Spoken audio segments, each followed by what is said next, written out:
Pension ಕೊಡ್ತಾ ಇಲ್ಲ. ಟೀಚರ್ಗಳು ಯಾರು BSc B.Ed ಮಾಡಿರ್ತಾರೆ, BSc MSc ಮಾಡಿರ್ತಾರೆ. ಅತಿಥಿ ಶಿಕ್ಷಕರು ಅವ್ರ 12,000 ಅವ್ರು 3 ತಿಂಗಳಿಂದ ಸಂಬಳ ಕೊಟ್ಟಿಲ್ಲ, 7 ತಿಂಗಳಿಂದ ಸಂಬಳ ಇಲ್ಲ. ಇವ್ರಿಗೆ ಕರೆಕ್ಟ್ ಆಗಿ 1ನೇ ತಾರೀಕು ಸಂಬಳ, ಇವ್ರಿಗೆ 40,000 ರೂಪಾಯಿ ಇವ್ರು ಕರೆಕ್ಟ್ ಆಗಿ.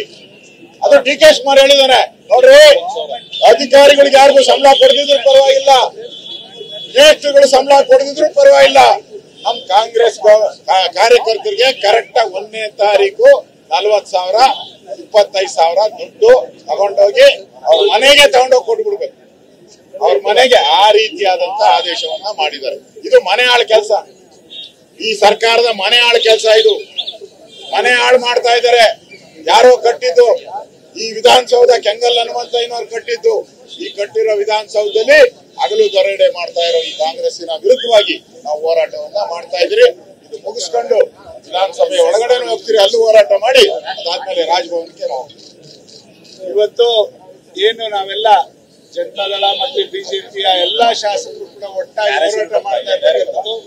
ನಮ್ಮ ಸಂವಿಧಾನದಲ್ಲಿ ಎಲ್ಲದಕ್ಕೂ ಕೂಡ ಈ ಕಾಂಗ್ರೆಸ್ ಸರ್ಕಾರ ಸಂವಿಧಾನ ಎತ್ತಿಡಿತೀವಿ ಅಂತ ಹೇಳ್ತಾರೆ. ಸಂವಿಧಾನದಲ್ಲಿ ಇರ್ತಕ್ಕಂಥ ರಾಜಕೀಯ ಒಂದು ಶಕ್ತಿಯನ್ನ ಕುಗ್ಸುವಂತ ಕೆಲಸ ಇವತ್ತು ಮಾಡ್ತಾ ಇರ್ತಕ್ಕಂಥದ್ದು. ಶಾಸಕರಿಗೆ ಇರ್ತಕ್ಕಂಥ ಒಂದು ಏನು ಜವಾಬ್ದಾರಿ ಮತ್ತೆ ಅವರ ಹಕ್ಕನ್ನ ಕಿತ್ಕೊಂಡು ಇವತ್ತು ಕಾಂಗ್ರೆಸ್ನ ಕಾರ್ಯಕರ್ತರಿಗೆ ಕೊಡ್ಲಿಕ್ಕೆ ಹೊರಟಿರ್ತಕ್ಕಂಥ ವಿರೋಧ ನಾವೆಲ್ಲರೂ ಕೂಡ ವ್ಯಕ್ತಪಡಿಸ್ತಾ ಇರೋದು.